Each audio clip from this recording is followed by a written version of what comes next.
Аримын хөргөзөгчтэй MBC-нээс мэдээллийн хөтөлбөрийн мигуурын дугаар эхэлж байна. Мэдээллийн товчхонд анхаарал хандуулна. Манай аймагаас нэмэгцүүлэх албан татварын 6 дугаар сарын цугтаагаар нийт 102 ацтан тодорсон байна. Маршал дэмжээгийн сэдэн балагсны тухай өгүүлэх түүх мартахгүй уран сайхны каноны зураг авалтын нээлт боллоо. Байшин орон сууцны тооллого үргэлжилж байна. Эдгээр болон бусад мэдээллийн дэлгэрэнгүй анхаарал хандуулна. Эхний мэдээ нэмэгцүүлтгийн албан татварын урамшууллын ээлжид тохирлыг өнгөрсөн эм гарагт боловсрол суваг телевиз орон даяар шууд амжууллаа. Энэ удаагийн тохиролд 2019 оны 6 дугаар сарын 1-ээс 30-ны өдрүүдэд худалдан авалтын бүртгүүлсэн баримтыг хамруулсан юм. 6 дугаар сарын нэмэгцүүлтгийн албан татварын тохирлоор манай аймгаас нийт 102 ацтан тодорсон байна. Нэмэгцүүлтгийн албан татварын 6 дугаар сарын суглаа өнгөрсөн нэм гараг буюу 7 дугаар сарын 21-ний өдөр нэмэгцүүлтгийн албан татварын урамшууллын суглааны тохирол журмын дагуу явагдлаа. Энэ удаагийн тохиролд 2019 оны 6 дугаар сарын 1-ээс 30-ны хооронд худалдан авалт хийж 2019 оны 7 дугаар сарын 21-ний 23 цаг 59 минутаас өмнө бүртгүүлсэн баримтыг хамруулсан юм. Энэ удаагийн суглаагаар 10 сая төгрөгийн 6, 5 сая төгрөгийн 23, 1 сая төгрөгийн 231, 100 мянган төгрөгийн 2330, 30 мянган төгрөгийн 23528 баримт тохиролд таарч нийт 26118 нэргэн азтан боллоо. 6 дугаар сарын суглааны тохирлоор 548 буюу хамгийн олон азтан Дархан уул аймгаас тодорсон бол хамгийн бага буюу 71 азтан Булган аймгаас тодорсон юм. Манай аймгийн хувьд нэмэгцүүлтгийн албан татварын 6 дугаар сарын суглааны тохирлоор 102 азтан тодорчээ. За өнгөрсөн бүтэн сая өдөр 6 сарын 21-нд ив баримтын 6 сарын 1-ээс 6 сарын 30-ны хооронд суглааны тохирол явагдсан. Улсын хэмжээнд бол 26118 азтан тодорсон. Үүнээс манай аймгаас болохоор 102 азтан тодорсон байгаа. Аймагуудын хэмжээнд үзэхээр хамгийн дээдлэн Дархан уул аймаг 548 азтан тодорсон. Ийм дүнтэй байж байна. Цаашид явахад иргэд маань одоо дахин гэлгээд утас нөөтийн баримт бүртгүүлэхдээ бүртгүүлсэн утасныхаа дугаарыг аль болох солихгүй байх шаардлагатай байна. Яагаад тэгэхээр өөрөө азтан болсноо мэдээгүй тохиолдолд утасанд нь мэдээлэл мессеж ирж байгаа. Тийм тохиолдолд одоо заавал бүртгэлтэй утасныхаа дугаарыг ашиглаж байгаа юм бол та азтан болсон байна гэсэн мэдээллийг бол авах боломжтой. Интернет орох боломжгүй хүнд бол мессеж очиж тэр хүн мэдэх боломжтой байгаа учраас утасныхаа дугаарыг бас солихгүй байхыг бас сануулмаар санагдаж байна. За азтан болоход баталгаажуулалт хийж иж тухайн хүний азтан болсон тэр мөнгө орох боломжтой. Азтныг дээдлийн хугацаанд 90 хоногтой багтаж азтан болсон баталгаажуулалтаа хийж иж мөнгө олдно. 90 хоног гэтэрсэн тохиолдолд таныг одоо ямар нэгэн азтан баталгаажуулалтаа хийхгүй бол таны мөнгө буцаага татагдчихдаг тийм журамтай байгаа. Баталгаажуулалт хийхдээ заавал интернет орч нөгөө нэвтрэх код нууц гэдэг үгд ашиглаж баталгаажуулах гэсэн юу гарч ирсэн байгаа. Тэрнийгээ дарж иж баталгаажуулалт хийгдэнэ. Утсанд мессеж ирээд интернет орох боломжгүй бол манай татварын албан дээр ирж бичиг баримттайгаа ирж иж баталгаажуулалтаа хийлгэх боломжтой. Иргэдийн баримт оолгалтын баталгаажуулалт хангалтгүй азтан бага тодорч байгаатай холбогдуулан татварын байцаагч нар иргэдэд мэдээлэл хүргэх ажлыг сар бүр орон нутгийн телевизээр дамжуулан хүргэдэг. Иргэд аж ахуйн нэгж байгууллагаар үйлчлүүлэхдээ нэмэгцүүлтгийн албан татварын баримтаа тогтмол авч нэмэгцүүлтгийн албан татварын суглаагаа бүртгүүлэхдээ үнийн дүнд болон өсгөө сайн харж оруулах нь чухал юм а.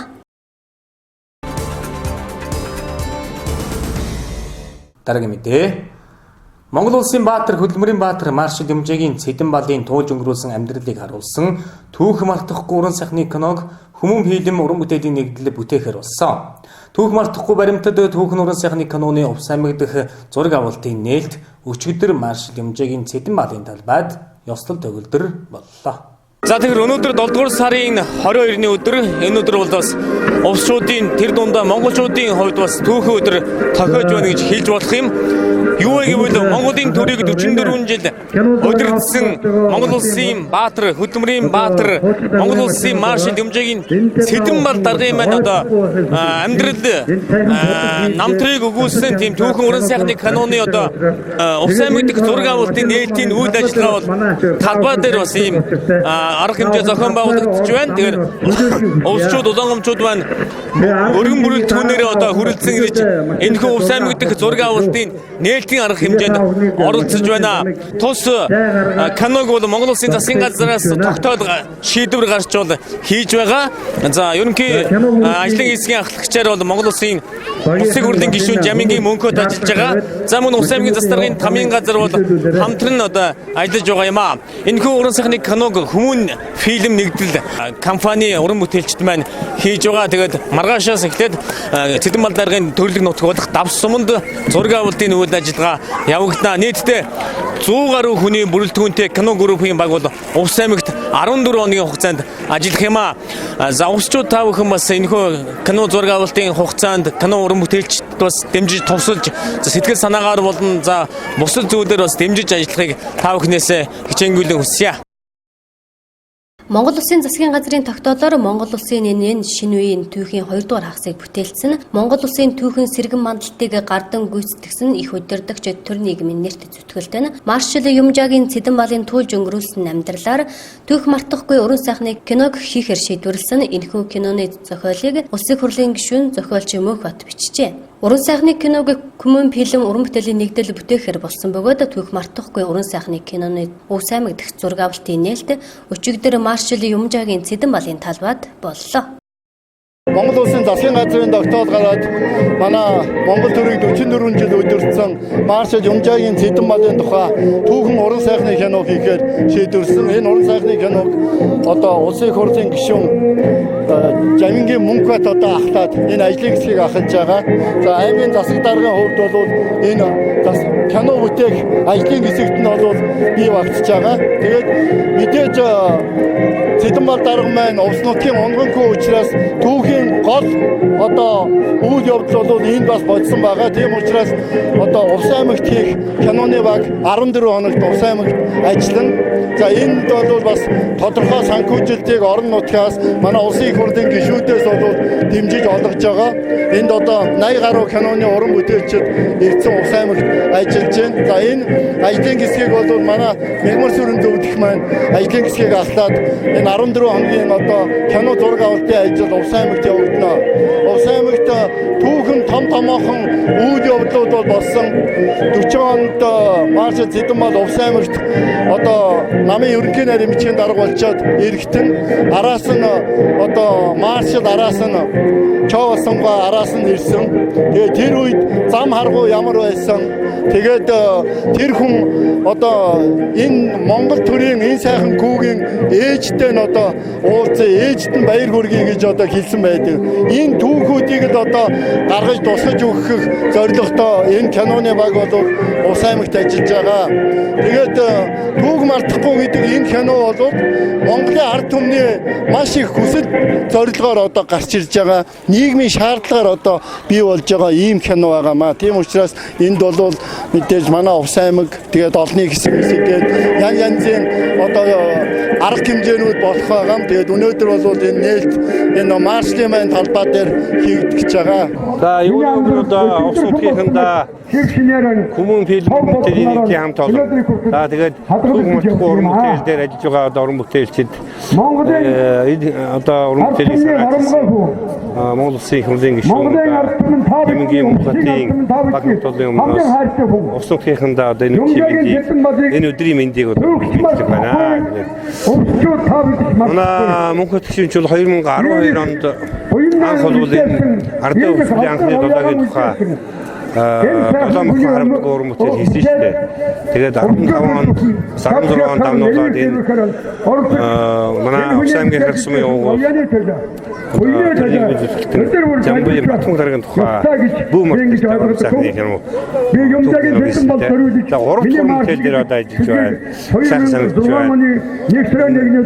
Манай Ув аймгийн дэлхийн удирдагч Монголын 20 зуунд 44 эрхэм удирдагчийн эдрет амьдралын түүхийг уран сайхны аргаар дэлгэсэн бүтээл болох үзэгч орны бүтээл болох гэж бид баг хамт олон бүтээл чармаа хийж байна. Тэгээд зориуд Цэдэн бал даргын төрсөн нутагт энэ уран бүтээлийн одоо тодорхой хөрвүүдийг авахар төлөвлөж бэлтгэл ажил хангаж өнөөдөр зураг авалтын ажиллагааг хийж байна. Тэгээд энэ бүтээлийг хийгээд Монгол Улсын засгийн газраас дэмжлэг цуцаа олон одоо байгуул хүмүүс дэмжлэг түүний өдөр Увс аймгийн одоо засаг даргын хамгийн газар тухайлбал шойж сурнуудаас бүгд үзүүлж байна. Старын хамгаалалт тодорхой зохион байгуулалттай байгуулж ажиллаж байна. За мөн энэ Увсуудт үйл ажиллагаа явуулдаг бизнесийн байгууллагууд, аж ахуйн нэгж байгууллагууд бас зөвхөн хандсан. Өнөөдөр одоо нэг 7-8 аж ахуйн нэгж байгууллагуудтай уулзлаа. Бүгдээрээ бидний одоо талархан хүлээж авч байгаа кино группийн хамт олон таван мэдээллийн 2019 оны ондоо багтаж одоо дэлгэцийн бүтээлүүд Монголын ард түмэн хэвээр дэмжиж тусалж байгаа байгууллага хүмүүс та бүхэн кино группийн хамт олон талархай хэлээ. Түүх мартахгүй уран сайхны киноны зураг авалт түүний төрсөн нутаг давс цумаас эхлэх бөгөөд Хүмүүн фильм уран бүтээлийн нэгдлийн уран бүтээлчид болон Увс аймгийн засаг даргын тамгын газрын ажлын хэсэг, ойрд хөгжмөд жүжигийн театрын жүжигчид, инженер техникийн ажилчдаас бүрдсэн 300 гаруй хүний бүрэлдэхүүнтэй баг ажиллах юм байна. Тодорхойлбол Түүх мартахгүй киноны ерөнхий найруулагчаар Долоон бурхан Харвдаггүй Бүү март зэрэг олон киноны ерөнхий найруулагчаар ажилласан Хүмүүн фильм уран бүтээлийн нэгдлийн ерөнхий найруулагч мөнхсөх ажиллана. Манайх Хүмүүн фильм уран бүтээлийн нэгдэл байгуулагдаад одоо 20 дахь жилдээ уран бүтээлээ хийж байна. Тэгээ бидний Монголын дүүгэн цаг үеүүдийг харуулсан манай уран сайхны кинонууд хийх манай юуны уран бүтээлийн зорилт байдгийг. Энэ зорилтынхаа хүрээнд бид нар Цэдэн бал даргын тухай Түүх мартахгүй гэдэг уран сайхны кино хийхээр зориод ажиллаж байна. Бид нар өмнө нь Долоон бурхан Харвдаггүй Бүү март гэсэн уран бүтээлүүдийг хийсэн. Тэгээ одоо өдөр Түүх мартахгүй гэж Цэдэн бал даргын уран бүтээлийн кино хийх гэж байгаа. Манай уран киноны зохиол 2 жилийн турш бичигдсэн. За тэгээд одоо бид нар зураг авалтынхаа үйл ажиллагааны 20% орсон явж байна. Бид нар сая Оросын холбооны улс дахь зураг авалтаа дуусгаад тэгээд улс нутгийн зураг авалтаа эхэлж байна. Энд бид нар Цэдэн бал даргын улс нутгатаа ирсэн 1940 онд ирж ээж дээрээ ирж исэн Жавас маршалтай хамт ирж исэн зураг. За 1958 оны давс дуулын хилцээрүүгээр ирсэн үйл явдлын тухай зураг авалтууд. За мөн 1947 онд Пилатов Монгол оронд анх ирээд Монгол улстай танилцчихсан дээр анхны одоо сэтгэл нь одоо гайхширт танилцчихсан дээр танилцуулгын үеийн Улаанбаатар хотын гудамжны үеийн тийм зургуудыг аавна. Мөн 1945 оны Фронтод бэлэг хүргэлтийн зураг. За 1900 улс хувьсгалын 40 жилийн 61 оны наадмын зураг бичсэн. Нилээд Монгол ахуй руугаа чиглэсэн, Монгол ахуй харагдуулсан тийм зургуудаа бид нар энд авахаар тооцож ажиллаж байгаа. Тэгэхээр энэ Монгол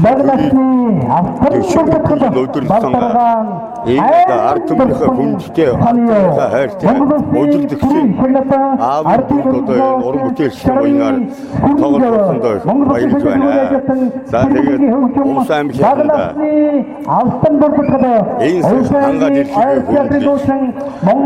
айл болсон өргөөс ингээд тооноор сооноор ngээж малын буян хаягийг бүтээж төмөн үлсээ үүдийн нэвэж төвшин жаргал хоймрын мелажохын өлсгийтэй сайхан өрөөлийг өөд нь өргөн дэвшүүлэн айлтгая.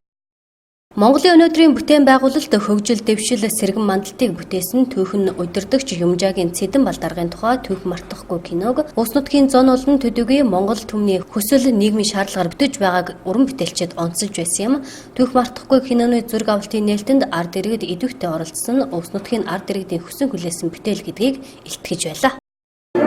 Өнөөдөр энэ манай нэрт Цэдэн бал даргын одоо энэ сайхан өдрүүлж ингэж яна бид нар хуран цуглаж нутгийн олон түмэн цуг хуран цуглаж гүсэнгүлээсэн юмдаа одоо баяртай ирж яна. Тэгээд одоо энэ дагуу кино хийж ягаад бид нар их баяртай байгаа нутгийн ард түмэн. За үнэхээр бол бид бүхэн одоо баярлахаас өөр явахгүй одоо энэ чинь бид бүхний өнөөдрийн ийм амьдралтай ахуйтай ийм соёлтой иргэншилтэй болж тусгаардагдсан бүгд найрамдах Монгол ард улс гэдгийг анх тунхаглан зарлах ийм үйл ажиллагааг манай Цэдэн балдарга бол хийж бид бүхэнд бол ийм сайхан соёл өвөмжлөлийг үлдээсэн явдалд бол туйлын баяртай байгаа. Энэ хүн 44 жил төрөг удирдахдаа ямар хэвтэй байсан өнөөдөр бол 44 жилийн хугацаанд ажиллаж амьдарч байхдаа үнэхээр нэг 3 орой байргүй нэг москвич машингүй ийм л одоо улс орныхоо төлөө бие сэтгэлээ зориулж ажилласан ийм л удирдагчид. Энийг бол бид улсчууд маш өргөн дээрлэгээр дэмжиж хүн болгон санаа сэтгэлээ яаж бас эдийн засгийн хувьд туслан дэмжлэг үзүүлж ингэж л ажиллах ёстой. Түүх мартахгүй уран сайхны киноны хамгийн гол зураг авалт давс болон хагийн хөдөөд 30 гаруй хэсгийн зураг авалтыг явагдах бөгөөд түүний төрсөн нутагт давс зумаас киноны зураг авалт эхлэж байна. За өнөөдөр маршал Цэдэн балдаргын маань тухай өгүүлэх түүх мартахгүй киноны нээлттэй ажиллагаа Увс аймагт эхэлж байна. Увс аймагт бол нийтдээ 30 гаруй одоо хэсгийн зураг авагдана. Хамгийн одоо том объектууд бол давс сум, улаан гом сум, за хагийн хөдөө гэсэн 3 том хэсэг газарт бол зураг авч байгаа. Энэхүү кино группт нийтдээ 300 гаруй одоо уран бүтээлчид энэ кинонд Увс аймагт зураг авалтанд бол оролцож байгаа. За Увс аймгийн театрын уран бүтээлчид манай энгийн одоо ард иргэд энэхүү бас киноны зураг авалтанд бас дэмжлэг болж одоо кинонд оролцсон одоо тоглож байгаа. Монгол улсад хийгдсэн Цэдэн балдаргын анхны одоо бүрэн хэмжээний уран сайхны киноны одоо түүхийн гэрч болж одоо Увс аймгийн ард иргэд оролцож байгаа одоо үнэхээр маш баяртай байна. Мэдээж одоо зураг авч байгаа газрууд манай Увсын одоо малчин иргэд одоо хонио бариад ирцгээж байна. За улаан дэх одоо зураг авалтанд манай компани чухал нэгжүүд бас биднийг бас дэмжиж одоо энэхүү зураг авалтанд хамтран оролцох байхаа гэдэгт бол итгэл өгсөн байна. Тус уран сайхны киноны онцлог нь Цэдэн балыг 20 дугаар зуунд амьдарч байсан дэлхийн хүн гэдгийг тодотгож харуулах зорилготой бөгөөд энэ ч утгаараа 20 дугаар зууны дэлхийн том улс төрчдийн дүр төрхийг харуулах юм. Энэхүү кино нь 2019 онд багтан дэлгэцийн бүтээл болон үзэгч түмэнд хүрэх юм а.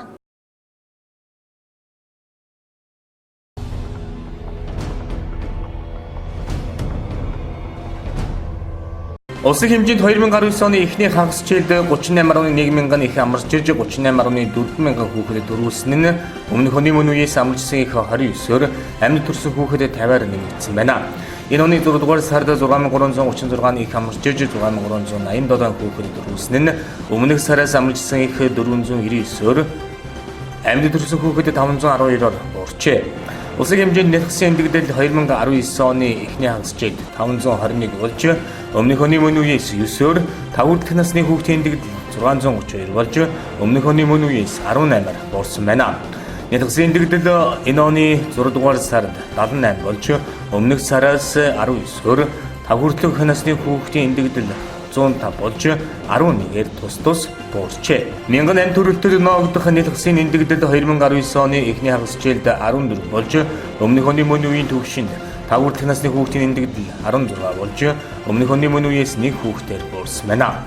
1008 төрөлтөд ноогдох нэтгсэн эндэгдэл 2019 оны 6 дугаар сард 12 болж өмнөх сараас 2-оор харин 5 хүртэлх насны хүүхдийн эндэгдэл 16 болж 1 хүүхдээр тус буурчээ. Эхний эндэгдэл 2019 оны эхний хагас хичээлд 9 болж өмнөх оны мөн үеэс 3-аар буурсан байна.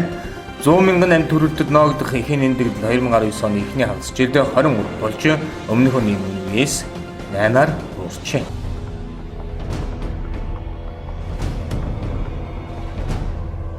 Нийслэлийн төрийн өмчийн цэцэрлэгт эрх хичээлийн жид шинээр эсэх хүүхдийн захин бүртгэл өнөөдрөөс эхэлж байна.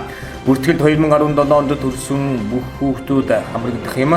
Энэ жид нэг бүлэгт байх хүүхдийн тоо 40, бага бүлэгт байх хүүхдийн тоо 30-аас хэтрэхгүй байх бодлогыг барьж байгаа юм а. Захин бүртгэл энэ дагуу явагдана. Харин 186 10 дугаар тусгай цэцэрлэг мөн сувилийн болон халамжийн дүрм цэцэрлэг уламжлалт аргаараа бүртгэн гэж боловсрол соёлын шинжилгээ ухааны спортын яамны сургуулийн өмнөх боловсролын бодлого зохицуулалтын газрын дарга Дулмжав ярьлаа. 3 дахь жилдээ зохион байгуулж байгаа цэцэрлэгийн цахим бүртгэлийн энэ жилийн онцлогийг түүнээс тодруулсан байна. Улсын хэмжээнд 312,800 орчим цэцэрлэгийн насны 2-5 настай хүүхдүүд байгаа юм байна. Өмнө жил тэднээс 46 мянган цэцэрлэгийн гадна үлдэж байсан бол энэ жил 30 орчим мянга болж буурна гэлээ. Эдгээр хүүхдийг сургуулийн өмнөх боловсролд хамруулах бусад их усврыг эрэлхийлж байна. Тухайлбал байгууллага бүр дэргэдээ цэцэрлэг ажилуулах засгийн газрын 183 дугаар тогтоодыг батлуулж чадсан. Үүгээр 500 гаруй хүүхдийг шинээр цэцэрлэгт хамруулах боломжтой болсон юм. Түүнд энэ жил шинээр төгссөн 1050 багш бэлэн байгаа юм а. Мөн хүүхэд арга үйлчилгээний төвийн судалгаа эд хийгдэж байгаа юм.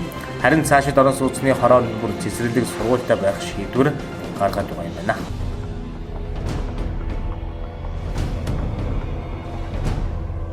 Жилбэр уламжлал болгон зохион байгуулдаг залуу монгол судлаачдын зуны сургуулийн нийт 7 дугаар сарын 22-нд боловсрол соёл шинжилгээ ухааны спортын яам боллоо. Залуу монгол судлаачдын 2019 оны зуны сургуульд Оросын холбооны улс, Америк нэгдсэн улс, бүгд найрамдах Хятад ард улс, Чех, Швейцар, Япони, Энэтхэг, Герман, Унгар, Турк, Польш, ардчилсан Лаос, Солонгос зэрэг 13 орны 22 их сургууль судалгааны төвөөс 30 залуу монгол судлаач оюутнууд оролцохоор хүрээлцэн нэрэд байна. Тэд монгол хэлийг тодорхой хэмжээгээр мэдэх боловч илүү сайн сурч монголын тухай илүү ихийг мэдэх хүсэлтэй байгаагаа илэрхийлсэн байна. Зуны сургалт 1988 оноос ихтэй бөгөөд сүүлийн жилүүдэд илүү далайцтай зохион байгуулж олон орныг хамруулдаг болсон. Ирээдүйн залуу судлаачдыг монгол ах орчинтой танилцуулж хэл соёлын амь харилцааны дунд сургалт зохион байгуулах зорилготой энэ сургалтын үр дүнд монгол судлалын залгамж холбоо бэхжиж Монголыг дэлхийд дахин таниулах зорилгоод ахиц дэвшил гарна гэдгийг Монгол судлалын үндэсний зөвлөлийн нарийн бичгийн дарга Заяабаатар тодотгож байна. Монгол судлаачид нь Монгол орн монголчуудын тухай шинжлэх ухааны үндэслэлтэй бодит мэдээллийг түгээж биднийг дэлхийн ертөнцтэй зөв замаар холбох чухал гүүр болдог. Гадаад орнуудад монгол судлалыг хөгжүүлэх хамрах хүрээг өргөжүүлэх чиглэлээр төрөөс тодорхой бодлого боловсруулж, үе шаттайгаар хэрэгжүүлж байгаа бодит үр дүнгээ өгч байна гэдгийг боловсрол соёл шинжлэх ухааны спортын яамны шинжлэх ухааны технологийн бодлогын газрын дарга мөнгө онцлоо. Энэ удаагийн зуны сургуулийг Монгол ах хүү Монгол судлалын сургалт эрдэм шинжилгээний төв гэсэн 2 өөр орчинд зохион байгуулна. Залуу судлаачид Булган аймгийн сайхан суманд малчны ах амьдралын дунд монгол бичгийн хэл, монгол ярианы хэл, монгол нүүдлийн уламжлалт соёл, ёс сан шиг ахуйтай танилцсан.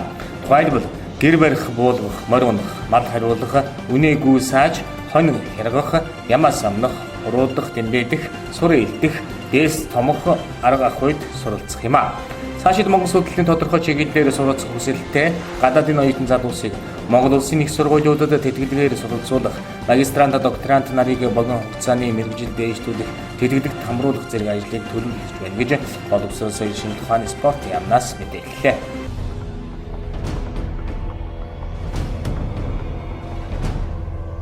Бэлгийн замаар дамжих халдвар тэмбүүгийн өвчлөлийг бууруулах улмаар төрөлхийн тэмбүүг устгах талаар эрүүл мэндийн салбарын хэмжээнд дөрвөлтөө арга хэмжээг хэрэгжүүлж эхлэхэд байгаа юм а.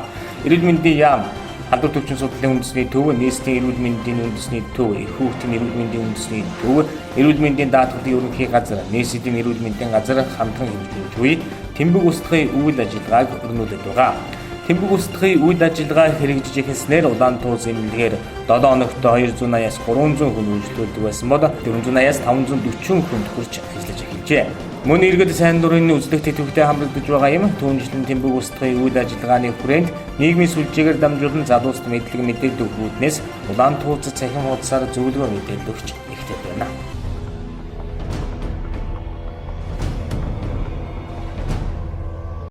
Сүүлийн жилүүдэд манай улсын иргэд анхаарал болгоомжгүй хайхрамжгүй байдлаас шалтгаалan бүгд найрамдах Хятад ард улсын хэлээр мэдрэгтэй гар тийш ачаанда ангийн бууны сум тээвэрлэж байгаад саатуулагдсан тохиолдолд хятаднуудаа гараад байгаа юм а. Бүгд найрамдах Хятад ард улсын эрүүгийн хуулийн 151 дугаар зүйлд энэ төрлийн гэмт хэрэг үйлдсэн этгээдэд 3 жилээс дээш ял оноодог тул тус улсад зорчиж буй иргэд ачаа тийшээ сайтар шалгах, хувийн хариуцлага нэмэгдүүлэхийг гадаад харилцааны яамны консулын газраас зөвлөж байна. Дараагийн мэдээ. Хүнэм орон сууцны 2020 оны ээлжид тооллогын хүрээнд байшин орон сууцны тооллогыг 2019 онд явуулахар болсон. Байшин орон сууцны тооллого баруун аймагуудаас нэгэн зэрэг эхэлсэн бөгөөд манай аймагт 3 дахь өдрөө амжилттай үргэлжилж байна. Улаан суманд нийт 13 тоологч байшин орон сууцны тоолгын ажлыг гүйцэтгэж байна.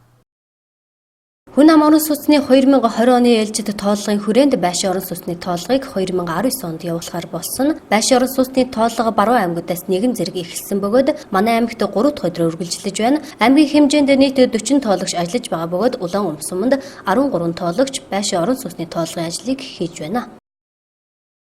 Би энэ байшин орон сууцны олон жилийн дараагаар явагдаж байгаа энэ тооллогод та бүхний асуусан асуултанд үнэн зөвөр хариуллаа. Энэ бол бас иргэд болоод орсон суугчдад маш зөв нөлөөтэй юм явагдаж байна. Комисс 1 дугаарт тогтворжсон зөв нэг хаягтай болох юм байна. 2 дугаарт иргэнийхээ үүргийг зөв зөвхөстэй биелүүлэх юм байна л гэж бодож байна. Та нарын энэ асуусан асуултанаас. Энэ олон жилийн дараах ажилд идэвхтэй оролцож хүмбэр иргэнийхээ үүргийг биелүүлэх байхаа. Аймгийн хэмжээнд байшин орон сууцны тоолго маань амжилттай зохион байгуулагдаж явагдаж байна.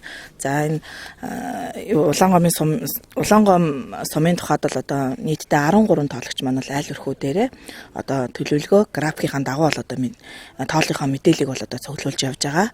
За энэ дээр одоо тоологч нарт бас нэлээдгүй хүндрэл бэрхшээлүүд бол бас тулгарч байна. За нэгдүгээрт бол одоо эхний ээлжинд айл өрхүүд маань бас эзэнгүй байгаад ах нөхцлүүд бас нэлээд гарч байна. За энэ дээр бас иргэдийг бас аль болох одоо энэ тооллого явагдаж байгаа 7 сарын 20-ноос 8 сарын 3-ны хугацаанд бол одоо аль өрхүүдэд эзэнтэй байлгаж өгөөч гэдэг бас та бүхнээсээ хүсэж байна. За хоёрдугаарт бол энэ тоолгын мэдээллийг бас иргэд маань бол өстой үнэн зөв одоо бүрэн гүйцэд бол хариулах үүрэгтэй байгаа. За яагаад вэ гэвэл одоо манай Монгол улсын статистикийн тухай хууль, хүн ам орон сууцны тухай хуулиудад бол одоо иргэн маань яг ямар одоо үүрэгтэй оролцох ёстой юм бэ гэдэг бол одоо хуулийн хүн ам орон сууцны тоолгын хуулийн 17 дугаар зүйлд бол одоо зааж өгсөн байдаг. За үүндээ юу гэж дурдсан байд юм бэ гэхээр иргэд маань тоолгын мэдээллийг үнэн зөв бүрэн гүйцэд хариулах ёстой. Мөн тоолгын ажилтнуудыг бол одоо саадгүйгээр гэр орондоо нэвтрүүлж одоо тоолгын мэдээллийг өгөх ёстой гэсэн ийм залтуудыг бол одоо Монгол улсын хуулинд одоо ингэ зааж оруулсан байдаг. Тийм учраас бол манай иргэд маань бол манай аймгийн иргэд маань бол одоо Монгол улсын хуулийн заагдсны дагуу иргэнийхээ үүргийг одоо биелүүлж одоо тоолгын мэдээлэлд бол одоо оролцож байгаа гэдгийг бол та бүхэн манаас дахин одоо ойлгож одоо энэ тоолгынхаа ажилд идэвхтэй одоо мэдээлэл үнэн зөв өгөөсэй гэдгийг бас та бүхнээсээ уриалж байна. Байшин орон сууцны тоолго нь 1960 оноос хойш анхудаа хаягийн зурагт суурилан бие даасан байдлаар явагдаж байгаа. Байшин орон сууцны тоолгын зорилго нь Монгол улсын байшин орон сууцны сан хөмөргийг бүрэн тодорхойлох, улсын хэмжээний тоолго судалгааны суурь хүрээг хаягийн бүртгэлд суурилан шинжлэх, орон сууцны фонд хийц ашиглалт, хүчин чадал, дэд үтсийн хүртээмжийн талаараа дэлгэрэнгүй мэдээллийн санта болох, улсын хэмжээний хаягийн нэгдсэн жагсаалтыг бий болгож, орон сууцны хаягийн жагсаалтыг орон зайд мэдээлэлтэй болгох зорилготойгоор явагдаж байгаа юм. Иргэд байшин орон сууцны хуулинд заасны дагуу тоологч нарт үнэн зөв мэдээлэл өгч тоолгод идэвхтэй оролцох нь чухал юм.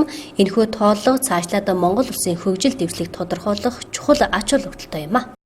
За энэ тоолго маань бол манай тоолгын гол зорилго бол ерөөсөө манай Монгол улсын нутаг дэвсгэр дээр байгаа хүн амьдарч болох бүх сууцны одоо мэдээллийг бол гаргаж байгаа. Хичнээн нийтийн орон сууц байна. Хичнээн сууцны тусдаа байшин байна, гэр байна гэдэг мэдээллүүдийг бол гаргаж байгаа. За дээрээс нь тэр байшин гэрүүдийг одоо ямар хийц загвараар хийсэн хичнээн насжилттай байгаа нь тэр маань баригдаад хэдэн жил болсон гэдэг одоо баригдсан одоо тэр ашиглалтын хугацаа гаргаж байгаа учраас тэрийгээ бас давхар үнэлгээгээр баталгаажуулаад явж байгаа юм бол иргэдээсээ бид бүхэн одоо танаа энэ сууц хичнээн төгрөгийн үнэлгээтэй гэж та ер нь үнэлэх вэ гэж асуугаад байгаа маань болохоор ер нь бол шинэ бол манай иргэд маань бол одоо тохирох хэмжээнийх нь үнэлгээг өгнө. За амьдраад 10 жил 10 20 жил ингээ болцсон байх юм бол бас зах зээлийн ханшнаас бас нэлээд доогуур ч юм уу ийм байдлаар үнэлэх учраас одоо энэ үнэлгээг бол ерөөсөө тэр тухайн одоо байшин гэрийн одоо тэр баригдсан хугацааг одоо харуулах үүднээс бол бас энэ үнэлгээг авж байгаа гэдэг бол та бүхэн бас ойлгох хэрэгтэй. Ямар нэгэн одоо татварын байгууллагатай бол манай энэ байшин орон сууцны тоолгын мэдээлэл, статистикийн тоо мэдээллүүд бол одоо огт холбоотой байдгүй гэдгийг бол та бүхэндээ хэлье.